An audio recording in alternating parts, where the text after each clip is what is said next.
किसी ने क्या खूब कहा दोस्तों, दुनिया की सबसे बेहतरीन दवाई होती है जिम्मेदारी, जिसे एक बार आप पी लीजिए वो ज़िंदगी में आपको कभी भी थकने नहीं देगी। नमस्कार दोस्तों, मैं हूं अविनाश कुमार पांचाल और आज मैं लेकर आया हूं आपके लिए माध्यमिक शिक्षा बोर्ड राजस्थान कक्षा 11 मनोविज्ञान की पुस्तक से इकाई 4 मानव विकास जो टॉपिक अपना चल रहा था उसमें अगला बिंदु वंशानुक्रम और वातावरण, जिसको अपन पढ़ते हैं मानव विकास के प्रभावित करने वाले कारकों में। जब बात होती है मानव विकास के प्रभावित करने वाले कारकों की तो उसमें दो कारक मुख्य होते हैं। एक होता है वंशानुक्रम और एक होता है वातावरण। ये अपन ने नियम भी पढ़ा था, इससे पहले वाले वीडियो में अपन ने पढ़ा था वंशानुक्रम वातावरण का नियम, यानी कि मानव का जो विकास होता है वह वंशानुक्रम एवं वातावरण के गुणात्मक प्रक्रिया का क्या होता है, परिणाम होता है। यानी कि सबसे पहले अपन समझते हैं कि वंशानुक्रम होता क्या है।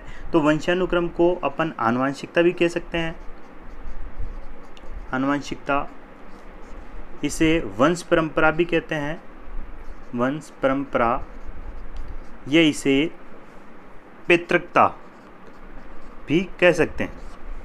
वहीं बात करें वातावरण की तो इसे अपन पर्यावरण भी कह सकते हैं। ये इसके प्राय शब्द हो गए। वंशानुक्रम की बात करें तो वंशानुक्रम को इंग्लिश में अपन क्या बोलते हैं, हेरिडिटी, हेरिडिटी।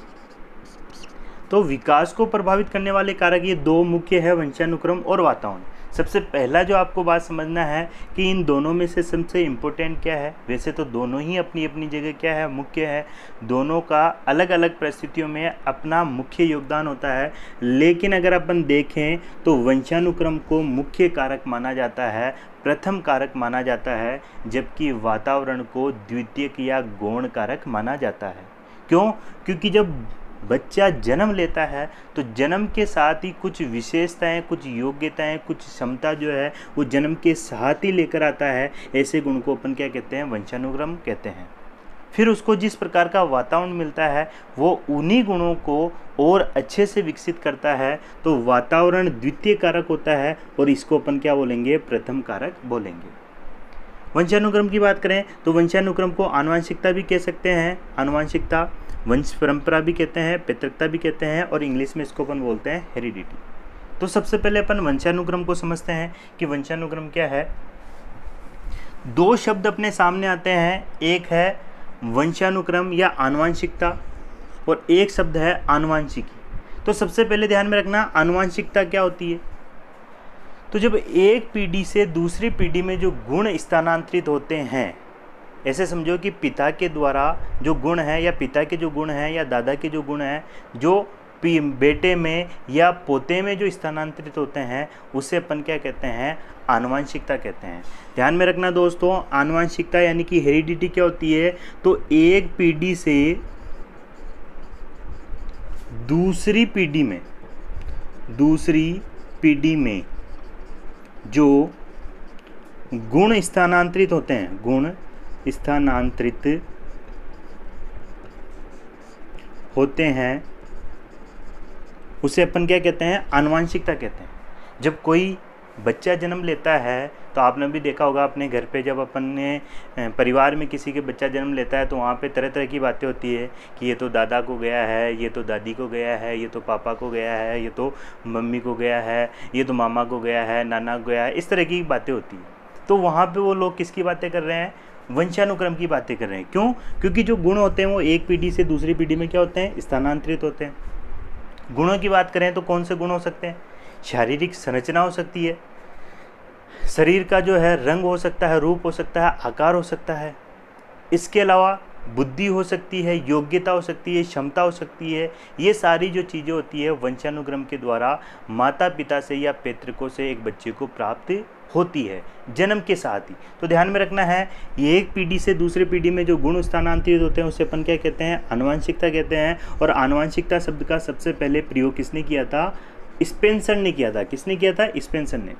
एक दूसरा शब्द और आपके सामने आएगा और वो शब्द है आनुवांशिकी, आनुवांशिकी। ये शब्द भी आपके सामने आएगा, जिसको इंग्लिश में बोलते हैं जेनेटिक्स, जेनेटिक्स। आनुवांशिकता हेरिडिटी शब्द अलग है, आनुवांशिकी जेनेटिक शब्द क्या है, अलग है। इस चीज़ को समझना।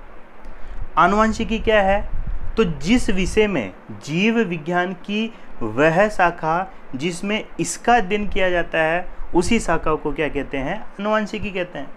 यानी कि एज ए विषय सब्जेक्ट की बात करें तो उसे अपन क्या नाम देंगे, आनुवांशिकी। तो आनुवांशिकी विज्ञान की वह शाखा है जिसमें किसका गुण अध्ययन किया जाता है, आनुवांशिकता का अध्ययन किया जाता है। और आनुवांशिकता क्या है, आनुवांशिकता वह गुण होता है जो एक पीढ़ी से दूसरी पीढ़ी में क्या होता है, स्थानांतरित होता है, उसे तो अपन आनुवांशिकता कहते हैं। और जिस विषय में अपन आनुवांशिकता का अध्ययन करते हैं उसे अपन क्या कहते हैं, आनुवांशिकी कहते हैं। तो इस आनुवांशिकी शब्द की बात करें तो इस शब्द का प्रयोग किया था बेडसन नाम के विद्वान ने।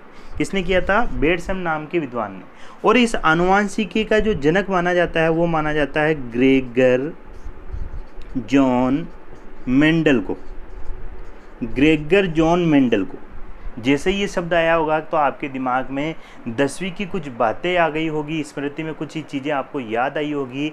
ग्रेगर जॉन मेंडल के द्वारा उद्यानिकी मटर पर और चूहों पर, जिसे अपन देसी भाषा में बोलते हैं ऊंदरे, तो चूहों पर इन्होंने क्या किया था, प्रयोग किया था। किसके द्वारा, ग्रेगर जॉन मेंडल के द्वारा। और इन्होंने आनुवांशिकता के कुछ नियम बताए थे, कुछ जो है सिद्धांत दिए थे। इसीलिए इस ग्रेगर जॉन मेंडल को आनुवांशिकी का क्या कहते हैं, जनक कहते हैं, पिता कहते हैं। ये चीज़ आपको ध्यान में रखनी है। तो इस शब्द का प्रयोग स्पेंसर ने किया था, इस शब्द का प्रयोग किसने किया था, बेडसन ने। तो अपन बात करते हैं सबसे पहले वंशानुक्रम की, हेरिडिटी की, जिसे अपन क्या कहते हैं, आनुवंशिकता।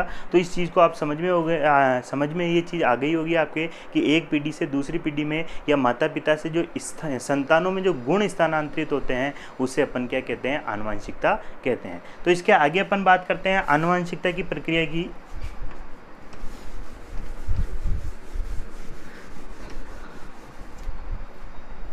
आनुवंशिकता कह लो या वंशानुक्रम की प्रक्रिया, प्रोसेस ऑफ हेरिडिटी। ये शब्द बहुत काम में लेते हैं अपन, हेरिडिटी हेरिडिटी हेरिडिटी। कोई अगर अपने दोस्तों में कोई गंजा हो जाता है तो अपन कहता है तेरे तो हेरिडिटी प्रॉब्लम है, यानी कि तेरे माता पिता है वैसे ही क्या है, तेरे जो है बाल उड़ रहे हैं, गंजा हो रहा है, हेरिडिटी प्रॉब्लम है। इस शब्द का अपन प्रयोग करते हैं, है ना। तो समझ में आ गया होगा वंशानुक्रम। माता पिता से अपने को बहुत सारी क्या मिलते हैं, गुण मिलते हैं।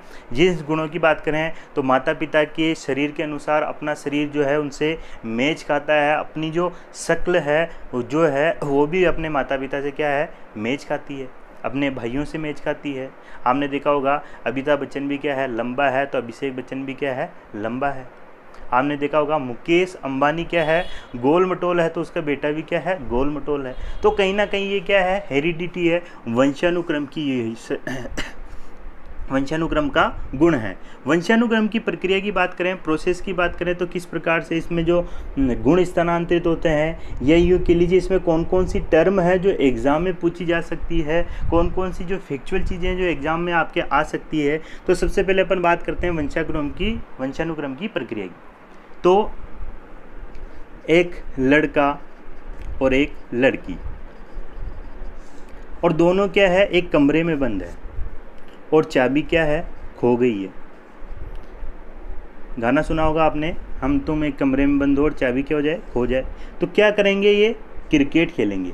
क्या खेलेंगे, क्रिकेट खेलेंगे, जिसमें ये लड़का क्या करता है, बैटिंग करता है। क्या करता है, बैटिंग करता है। और लड़की क्या करती है, फील्डिंग करती है। लड़का शॉट मारता है और लड़की कैच पकड़ती है। और जब लड़की कैच पकड़ लेती है उसी प्रक्रिया को कहते हैं जायगोट। क्या कहते हैं, जायगोट। यानी कि लड़के द्वारा जो शॉट मारा गया उसको लड़की ने कैच कर लिया है, उस प्रक्रिया को कहते हैं जायगोट।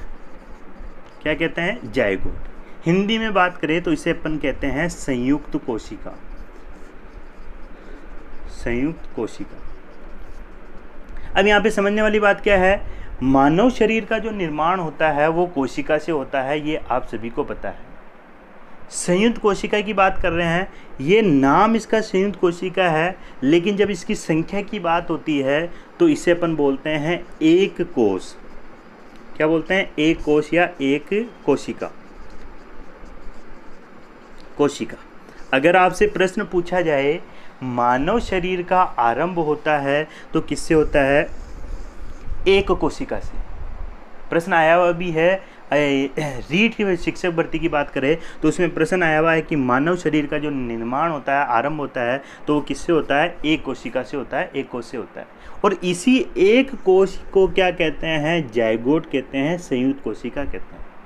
अब इसको संयुक्त कोशिका क्यों कहते हैं? क्योंकि इसमें 2 प्रकार की कोशिकाएं मिली हुई होती। कितने प्रकार की? 2 प्रकार की कोशिका मिली होती है। एक को अपन बोलते हैं नर कोशिका, नर कोशिका, और एक को अपन बोलते हैं मादा कोशिका।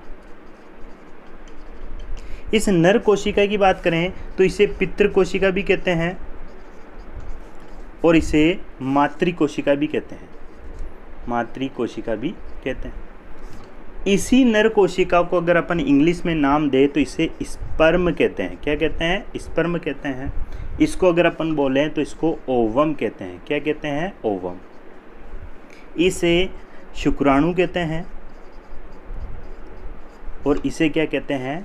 अंडाणु कहते हैं, अंडाणु कहते हैं। तो ये जब ये दोनों कोशिका मिलती है तब निर्माण होता है संयुक्त कोशिका। संख्या में एक ही होती है, इसके लिए अपन इसको क्या कहते हैं? एक कोशिका। और मानव शरीर का जो निर्माण होता है, ऐसा नहीं है कि केवल नर कोशिका से ही मानव शरीर का निर्माण हो जाए, ऐसा भी नहीं है। और ऐसा भी नहीं है कि केवल एक मादा कोशिका जो है वो किसी मानव शरीर का क्या कर देवे? निर्माण कर देवे, ऐसा भी नहीं है। जब नर कोशिका और मादा कोशिका दोनों मिलते हैं संयुक्त कोशिका बनता है, जिसकी संख्या 1 होती है, और वहीं से मानव शरीर का क्या होता है? निर्माण होने की प्रक्रिया स्टार्ट होती है, आरंभ होने की प्रक्रिया स्टार्ट होती है। तो ध्यान में रखना है, उसे हम क्या कहते हैं? संयुक्त कोशिका कहते हैं, जिसमें कितने प्रकार के होते हैं? 2 होते हैं। एक होता है नर कोशिका जिसे पितृ कोशिका कहते हैं, एक मादा कोशिका जिसे मातृ कोशिका कहते हैं। इंग्लिश में इसको शुक्राणु या स्पर्म कहते हैं, हिंदी में इसको अंडाणु और इंग्लिश में इसको ओवम कहते हैं।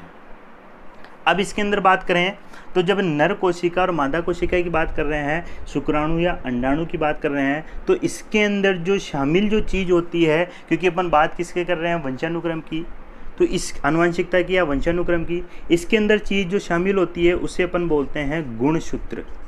क्या बोलते हैं? गुणसूत्र। अब इसको समझना आपको, गुणसूत्र क्या है? गुणसूत्र वह कोशिकांक होता है जिसमें आनुवंशिकता का गुण पाया जाता है। गुणसूत्र वह कोशिकांक होता है जिसमें आनुवंशिकता क्या क्या पाया जाता है? गुण पाया जाता है, गुणसूत्र। एक जाति के लोगों में गुणसूत्रों की जो संख्या होती है वो समान होती है। एक जाति की, अगर अपन किसी पक्षी की बात कर रहे हैं तो उसमें गुणसूत्रों की संख्या समान होगी। अगर किसी पशु की बात कर रहे हैं, किसी कुत्ते की बात कर रहे हैं, बिल्ली की बात कर रहे हैं, तो वहाँ पे गुणसूत्रों की संख्या क्या होगी? समान होगी। इंसान की बात कर रहे हैं, मानव की बात कर रहे हैं, तो मानव में जो सामान्यतः गुणसूत्रों की संख्या वो क्या मानी गई है? समान मानी गई है। और वो गुणसूत्रों की संख्या कितनी होती है? 46 होती है। कितनी होती है? 46। जिसमें नर कोशिका की बात करें तो इस नर कोशिका के अंदर जो गुणसूत्र पाए जाते हैं वो होते हैं 23, और मादा कोशिका के अंदर जो गुणसूत्र पाए जाते हैं उनकी संख्या भी कितनी होती है? 23। इस 23 की बात करें तो ये किस प्रकार से होते हैं? नर कोशिका की बात करें तो 22 + XY, मादा कोशिका की बात करें तो 22 + XX। अब मैंने इस तरीके से क्यों लिखा? क्योंकि 22 जो गुणसूत्र होते हैं, ये 22 जो गुणसूत्र होते हैं, ये समान जातीय गुणसूत्र कहलाते हैं, समलिंगीय गुणसूत्र कहलाते हैं। इनको इंग्लिश में ऑटोसम जो है गुणसूत्र कहते हैं। जबकि ये जो गुणसूत्र होता है इसे अपन कहते हैं लैंगिक गुणसूत्र। क्या कहते हैं? लैंगिक गुणसूत्र, लैंगिक गुणसूत्र। और यही जो गुणसूत्र होता है जो कि पुरुषों में पाया जाता है, यही गुणसूत्र इंसानों में लिंग निर्धारण का कार्य करता है। कौन सा गुणसूत्र? XY वाला गुणसूत्र। ये समान होते हैं, ये संख्या में क्या होते हैं? समान होते हैं। तो इंसानों की बात करें, मनुष्य की बात करें तो यहाँ पे गुणसूत्रों की संख्या कितनी होती है? 46, जिसे अपन 23 जोड़ी कह सकते हैं। क्या कह सकते हैं? 23 जोड़ी। 23 जोड़ी का मतलब अपन बोलते हैं ना, जैसे शादी होती है, नवविवाहित होती है, तो अपन क्या बोलते हैं? लड़का लड़की जो है, हस्बैंड वाइफ, एक जोड़ा। क्या बोलेंगे उसको? एक जोड़ा। कपल को क्या बोलेंगे? एक जोड़ा। उसी प्रकार से यहाँ पे 23 जोड़ी को अगर अपन 2 से गुणा करते हैं तो कितने आ जाते हैं? 46 गुणसूत्र होते हैं एक मनुष्य में। इस 46 गुणसूत्रों में शुक्राणु के 23 होते हैं और अंडाणु के कितने होते हैं? 23 होते हैं। दोनों मिलते हैं, संयुक्त कोशिका बनती है, तब उसमें गुणसूत्र की संख्या कितनी हो जाती है? 46 हो जाती है। गुणसूत्रों की खोज स्ट्रोसबर्गर नाम के व्यक्ति के द्वारा की गई थी और वाल्डियर नाम के व्यक्ति के द्वारा गुणसूत्र शब्द का प्रयोग किया गया था, नामकरण दिया गया था। किसके द्वारा? वाल्डियर के द्वारा। तो यहाँ पे ध्यान में रखना है। लेकिन जब विकृति आ जाती है तो जरूरी नहीं कि ये संख्या है, इस संख्या में कमी भी हो जाती है और अधिकता भी आ जाती है। बहुत बार जो है गुणसूत्र 45 भी रह जाते हैं और बहुत बार कितने हो जाते हैं? 47 हो जाते हैं। तो उस समय असामान्य जो है बच्चा उत्पन्न होता है, असामान्य बच्चा पैदा होता है। 45 जो होता है, ऐसी विकृति को अपन क्या बोलते हैं? Turner syndrome. और जब 47 होता है, इसको अपन बोलते हैं डाउन सिंड्रोम। इस प्रकार की विकृति को। तो ये बहुत डीप बात हो गई है, साइंस की बात हो गई है। सामान्यतः कितने गुणसूत्र होने चाहिए? 46 होने चाहिए। इसमें भी नर कोशिका पुरुष जो होता है वह लिंग निर्धारण में अपनी भूमिका रखता है। इसमें जो मादा होती है उसकी भूमिका नहीं होती है, क्योंकि हमेशा ध्यान में रखना है 22 + XY ये पुरुषों में पाया जाता है, 22 + XX ये किस में पाया जाता है? महिलाओं में पाया जाता है। जब 22 तो सेम है, ये तो होंगे, ये लो। इधर से पुरुष ने X दिया, इधर से महिला ने क्या दिया? X दिया। तो महिला हमेशा XX को ही क्या करती है? प्रस्तुत करती है। तो XX होगी तो क्या उत्पन्न होगी? लड़की उत्पन्न होगी। इधर से अगर Y दे दिया गया है और इधर से X दे दिया गया है तो क्या होगा? लड़का होगा, है ना। इसी प्रकार से इधर X आ गया और इधर से Y हो गया, XY होगा तो क्या होगा? लड़का उत्पन्न होगा। और ये इसमें किसकी भूमिका मानी जाती है? पुरुषों की भूमिका मानी जाती है। पुरुष ही इसके जो है निर्धारक होते हैं कि गर्भ में लड़का होगा या लड़की होगी। तो इस प्रकार से इसके अगर अपन आगे बात करें तो इन्हीं गुणसूत्रों में एक संरचना होती है जिसको अपन बोलते हैं क्रोमोनिटा। क्रोमोनिटा। और इस क्रोमोनिटा पर जीन पाए जाते हैं। क्या पाए जाते हैं? जीन। ये टर्म और है जो आपसे पूछ सकता है कि जीन क्या होता है।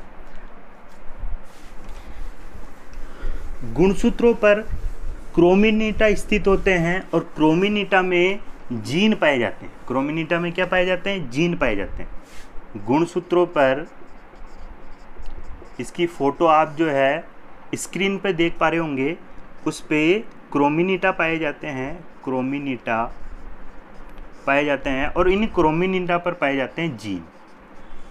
क्या पाए जाते हैं? जीन पाए जाते हैं। इस जीन को क्या कहते हैं? वंशवाहक की अंतिम इकाई। वंशवाहक की अंतिम इकाई यानी कि ये जो जीन होता है वो गुणसूत्रों पे पाया जाता है और पीढ़ी दर पीढ़ी जो गुणों को स्थानांतरित करता है, दादा से पुत्र में, पुत्र से पोते में, जो गुणों को स्थानांतरित करने का काम करता है, अंतिम जो इकाई होती है वो होती है जीन।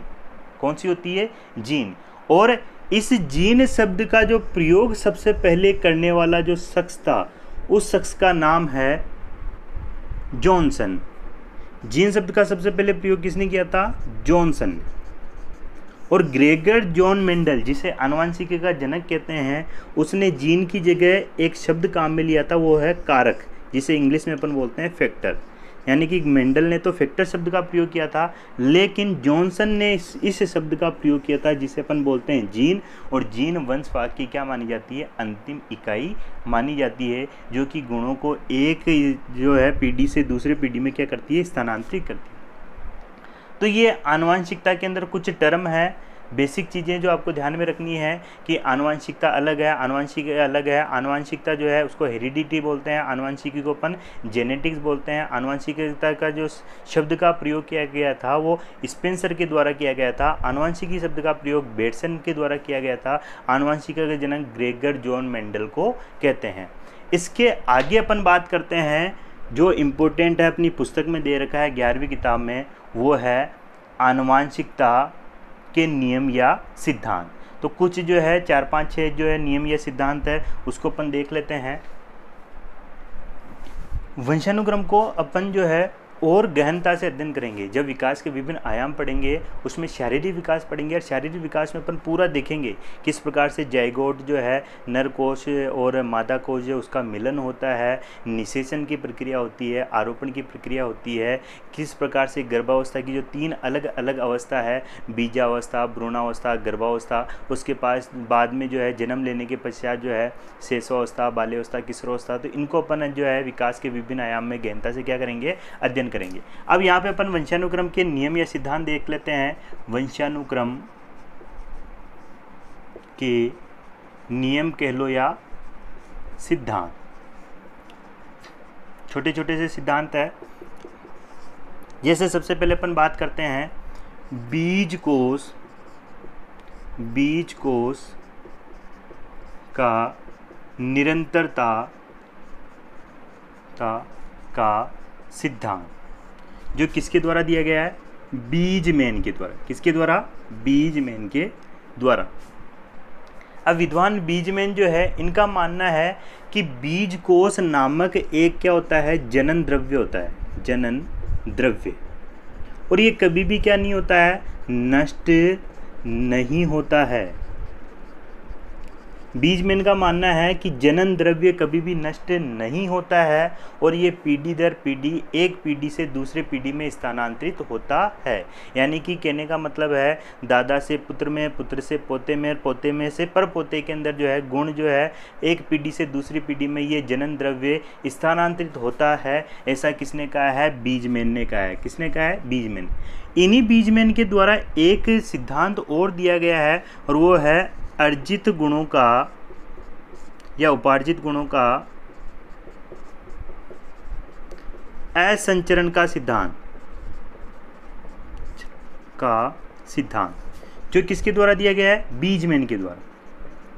यानी कि बीजमैन क्या कहता है, बीजमैन कहता है जो अर्जित गुण है, वातावरण में रहकर जो है जीव मनुष्य कुछ गुणों को अर्जित करता है, वह असंचरण यानी कि वह स्थानांतरित नहीं होते हैं, एक पीढ़ी से दूसरी पीढ़ी में स्थानांतरित नहीं होते हैं। ऐसा किसने कहा है, बीजमैन ने। इन्होंने एक एग्जाम्पल दिया था, इन्होंने एक एक्सपेरिमेंट किया था। इन्होंने क्या किया था, चूहे की पूंछ काट दी थी, चूहे की पूंछ काट दी थी, और उस चूहे को पूरे आजीवन बिना पूंछ, कटी पूंछ के रखा गया। फिर उसका जो है उसके जो बच्चे संतान पैदा करवाई गई, तो संतानों में देखा गया है कि वापस से पूरी की पूरी पूंछ आ जाती है। यानी कि वातावरण में उसको, चूहे को कैसा रखा गया था, बिना पूंछ के, लेकिन जब उसकी संतान होती है तो संतानों को क्या मिलती है, पूरी पूंछ वैसी की वैसी मिलती है। यानी कि बीजमैन क्या कहना चाह रहा है कि अर्जित गुण, क्योंकि वातावरण में इसने क्या गुण अर्जित किया था कि इसकी पूंछ थी नहीं, लेकिन उसके बावजूद भी जो नई संतानें हुई हैं उसके अंदर जो है वो गुण क्या नहीं हुए हैं, स्थानांतरित नहीं हुए हैं। ऐसा किसने कहा है, बीजमैन ने।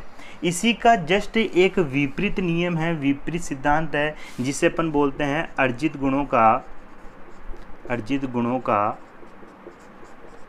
स्थानांतरण का सिद्धांत, जो किसके द्वारा दिया गया है, लेमार्क के द्वारा। और ये सबने पढ़ रखा है, 9वीं 10वीं की किताब में बहुत बार पढ़ा होगा आपने, लेमार्क अर्जित गुणों का स्थानांतरण का सिद्धांत। लेमार्क क्या कहता है, लेमार्क कहता है कि वातावरण में रहकर जो अपन गुण प्राप्त करते हैं वो गुण एक पीढ़ी से दूसरी पीढ़ी में क्या होते हैं, स्थानांतरित होते हैं। ऐसा किसने कहा है, लेमार्क ने। इन्होंने उदाहरण के स्वरूप बताया कि जिस प्रकार से अपन किसको देखते हैं, जिराफ को देखते हैं। किसको देखते हैं, जिराफ को देखते हैं। पुराने समय में जिराफ की जो गर्दन थी वो छोटी हुआ करती थी, लेकिन वातावरण में रहते रहते उन्होंने अपनी गर्दन का प्रयोग ज़्यादा किया। उस वहाँ पे कंडीशन, परिस्थितियाँ इस प्रकार की थी कि उनको गर्दन को प्रयोग करना पड़ता था।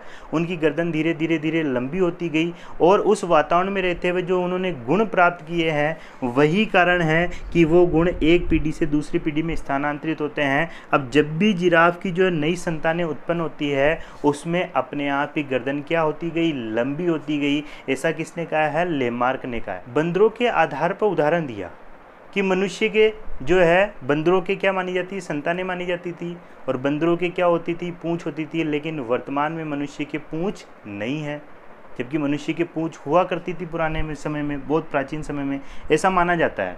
तो ये किसने कहा है, लेमार्क ने। एक अन्य उदाहरण दिया कि पहले सर्प, जो सांप होता है, उस सांप के पाँव हुआ करते थे, लेकिन सांप अपने पाँव का यूज नहीं करता गया। धीरे धीरे वो जो है उनके पाँव लुप्त होते गए और वातावरण में वो बिना पाँव के रहा। और आज अपन देखते हैं कि जो भी सांप नए जो जाति अपन देखते हैं उनके पैर नहीं होते हैं। यानी कि लेमार्क क्या कहता है कि अर्जित गुणों का स्थानांतरण होता है, वातावरण में रहकर जो गुण जो अर्जित किया जाते हैं उनका क्या होता है, स्थानांतरित होता है। इसको और अपन जो है बेसिक जो है अपन एक एग्जांपल लेते हैं कि जैसे मान लो बहुत बार आपने देखा होगा कोई व्यक्ति खेलने में परफेक्ट होता है तो उसकी जो संतानें होती है उसमें भी खेल की प्रतिभा अपने आप ही क्या जाती है, स्थानांतरित हो जाती है। जबकि खेल की जो प्रतिभा वो वातावरण में रहकर उसको वो क्या करता है, विकसित करता है। तो ये किसने कहा, लेमार्क ने। तो अर्जित गुणों का स्थानांतरण का सिद्धांत समझ गए। बीजमैन तो क्या कहता है कि जो वातावरण में रहकर जो गुण जो अपन अर्जित करते हैं वो एक पीढ़ी से दूसरी पीढ़ी में स्थानांतरित नहीं होते हैं। जबकि लेमार्क क्या कहता है कि वातावरण में रहकर जो अपन गुण अर्जित करते हैं वो एक पीढ़ी से दूसरी पीढ़ी में क्या होते हैं, स्थानांतरित होते हैं। इसके आगे अपन बात करें नेक्स्ट सिद्धांत की, तो जीव सांख्यिकी सिद्धांत। वंशानुक्रम का नेक्स्ट सिद्धांत है जीव सांख्यिकी सिद्धांत। जीव सांख्यिकी सिद्धांत जो किसके द्वारा दिया गया, गाल्टन के द्वारा। किसके द्वारा, गाल्टन के द्वारा दिया गया। अभी गाल्टन क्या कहता है, सीधी छोटी सी बात कही इसने कि जो गुण होते हैं जो एक पीढ़ी से दूसरी पीढ़ी में क्या होते हैं, स्थानांतरित होते हैं, केवल माता पिता से ही नहीं बल्कि पूर्वजों से भी होते हैं। गाल्टन कहता है कि गुणों का स्थानांतरण केवल माता पिता से ही नहीं बल्कि पूर्वजों से भी होता है। पूर्वजों की बात करें तो अपने दादा दादी, नाना नानी, नाना नानी के भी जो पूर्वज थे या दादा दादी के जो भी पूर्वज थे उन सब से, पूर्वजों में सभी आ जाते हैं, उन सभी से गुणों का क्या होता है, स्थानांतरित होता है। एक बच्चा ऐसे मान ले तो ये परप होता है, ये एक लड़का है, इसको कुछ गुण मिल रहे हैं तो गाल्टन क्या कहता है, ये जो गुण है ये केवल माता पिता से ही नहीं बल्कि इनके जो पूर्वज है, इनके जो पूर्वज है उससे भी गुण इस बच्चे को मिल रहे हैं। ऐसा किसने कहा है, गाल्टन ने कहा है। और ये सिद्धांत कहलाता है जीव सांख्यिकी सिद्धांत। कौन सा सिद्धांत है, जीव सांख्यिकी सिद्धांत। फिर मेंडल की बात करें, क्योंकि आनुवांशिकता की जनक की अपन बात कर रहे हैं और मेंडल का नाम नहीं ले तो ये तो जो है मेंडल के लिए अच्छा नहीं होगा। मेंडल की बात करें तो मेंडल के द्वारा जो सिद्धांत दिया गया था वो है प्रभाव एवं वियोग का सिद्धांत। वियोग का सिद्धांत ग्रेगर जॉन मेंडल के द्वारा जो प्रयोग किया गया था वो किया गया था पाइसम सेटाइवम, जो कि क्या कहलाता है, उद्यानिकी मटर। उद्यानिकी मटर। और चूहों पर भी इन्होंने क्या किया था, एक्सपेरिमेंट किया था, प्रयोग किया था। तो इन्होंने क्या देखा कि अलग अलग प्रकार के इन्होंने गुणों वाले जो है वो मटर के दाने लिए, फिर उनके मध्य संक्रमण कराया गया, फिर उनके जो नई पीढ़ी जो देखी गई है उसमें मिश्रित गुण मिले, उसमें कुछ समान गुण मिले, कुछ उसमें विपर्याय वाले गुण मिले। इस प्रकार का सिद्धांत दिया था, किसने दिया था, मेंडल ने। तो इसके आधार पर इन्होंने कहा था कि एक पीढ़ी से दूसरी पीढ़ी में जो गुण होते हैं वो स्थानांतरित तो होते भी हैं, कभी कभार जो है कुछ विपरीत जो है वो भी गुण आ जाते हैं, कभी समान गुण आ जाते हैं, कभी दूसरे प्रकार के गुण आ जाते हैं। ऐसा किसने कहा है, ग्रेगर जॉन मेंडल ने कहा है। इसके अलावा बात करें कुछ बेसिक नियम वंशानुक्रम के, समानता का नियम। समानता का नियम जो कहीं ना कहीं ग्रेगर जॉन मेंडल के सिद्धांतों पर ही आधारित है, ध्यान में रखना। समानता का नियम, विभिन्नता का नियम, विभिन्नता का नियम, और इम्पोर्टेंट जो है वर्ड आपको ध्यान में रखना है वो है प्रत्यागमन का नियम। प्रत्यागमन का नियम, प्रत्यागमन का नियम। समानता का नियम क्या कहता है, समानता का नियम वंशानुक्रम का समानता का नियम कहता है कि जैसे माता पिता होते हैं वैसे ही उनकी क्या होती है, समान संतानें होती है। तो माता पिता के समान गुणों वाली संतानें। तो समानता का नियम क्या था, जैसे माता पिता वैसे समान गुणों वाली उनकी क्या होती है, समान जो है संतानें होती है। विभिन्नता का नियम क्या कहता है, जैसे माता पिता उनसे कुछ भिन्न गुण वाली संतानें होती है। और पॉसिबिलिटी ये भी होती है, ये नियम है प्रत्यागमन का नियम, जो आपको ध्यान में रखना है। ये शब्द आ सकता है और तो कुछ भी नहीं। प्रत्यागमन का नियम कहता है कि जैसे माता पिता उससे ठीक विपरीत गुणों वाली संतानें, यानी कि जैसे माता पिता उनको ठीक विपरीत गुणों वाली संतानें। माता पिता संत है तो जो पुत्र है वो क्या है, आतंकवादी है ना, या यूँ के लीजिए बहुत ही जो है अपराधी प्रवृत्ति का है। तो इस प्रकार के गुणों वाली, तो ये 3 नियम भी आपको ध्यान में रखना है। समानता का नियम समझ जाओगे, जैसे माता पिता वैसे उनकी संतानें। विभिन्नता का नियम, माता पिता से कुछ अलग गुणों वाली संतानें। और प्रत्यागमन का नियम, जैसे माता पिता उसे ठीक विपरीत गुणों वाली संतानें। तो ये छोटा सा टॉपिक है, आशा करता हूँ कि ये टॉपिक आपको समझ में आया होगा। अगले वीडियो में अपन वातावरण के बारे में पढ़ेंगे। तो इस वीडियो को लाइक करें, दोस्तों के साथ शेयर करें, चैनल को सब्सक्राइब करें। थैंक यू, धन्यवाद।